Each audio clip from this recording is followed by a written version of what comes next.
It's been nearly 33 years since the last battle between the two storied programs. CBS obviously hoping for a close game. Maybe not an 8-7 final, though. Hey, how are you, folks? Jason Horowitz. Glad to be with you on the College Football Preview presented by Geico. It's the game of the week on CBS. Florida State and number 22 Alabama in what's being called a neutral site, Jacksonville, Florida, although obviously much closer to Tallahassee than Tuscaloosa. And for more, we bring in one of the men you will see on the College Football Today, Spencer Tillman, joining us from Houston, as he does every week. And Spence, expecting a record crowd at Jacksonville Municipal Stadium, even more than what came for Super Bowl 39. But will Florida State's offense show up? Meaning, do you really trust Drew Weatherford in this game?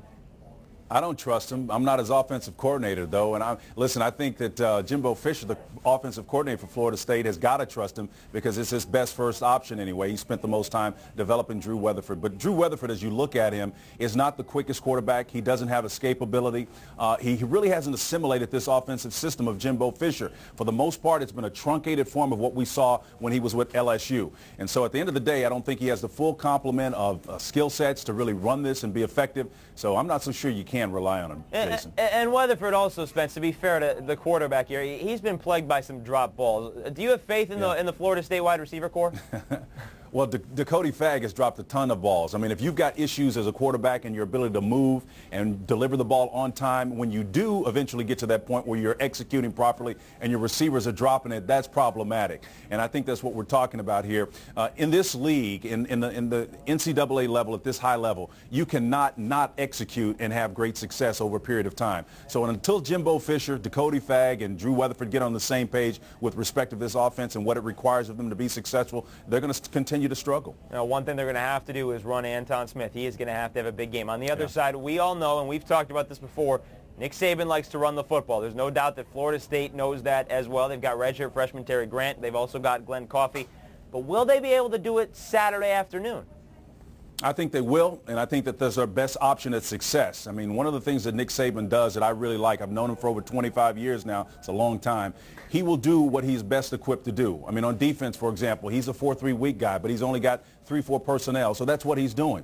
Offensively, we're talking about the run game. Grant and Coffee are the best option that he has to have success. Control the clock and keep a talented and fast team off the football field. And again, so I look at Nick Saban, he's a smart guy, he's a sharp guy. That's his team's best chance of success. You've told me before that the best chance at running the football and neutralizing fast linebackers is to run right at them. In this game, one of the linebackers for Florida State, Geno Hayes, at least at this point, demoted to second team stemming from an altercation last weekend, was tasered by police, misdemeanor assault charges. There's a messy situation there. How big of a loss is it for Florida State if Hayes actually does not play? Jason, it's a huge loss, and it was a selfish act on his part along with a teammate. They're out in the wee hours of the morning and get in an altercation with police officers. And it's part of the problem. When you come off a bye week, you have a couple of days off, and Bobby was doing the right thing and gave him some time off after practicing for 3 straight days, and then they abused that latitude that he gave them. So it's a selfish act once again, and because of the system that Alabama is going to employ to beat Florida State, that's going to be problematic because they need his presence on the inside to shut down that run game. They certainly do. He has been very good defensively. Part of the reason Florida State has the 12th best rush defense, at least at this point in college football. You mentioned they're coming off a bye. Before that, a 16-6 win at Colorado the week before. Very close to a shutout. All right, Spence, it's a game both schools have been waiting for. It's a game that the country hasn't seen in 33 years. Who's your winner? Jason, there's a lot of history there. Nick Saban, formerly at LSU, former offensive coordinator, Jimbo Fisher. It's going to be tough, but I think Alabama's going to come out with a 3-point decision in a very close game. All right, you like Alabama. I'm going to go the other way. I'm going to take Florida State based on defense. I'm going to go with that. All right, Spence, we will see you Saturday afternoon on the College Football Today right before the game. We'll see you then. Okay, Jason, we'll see you, man.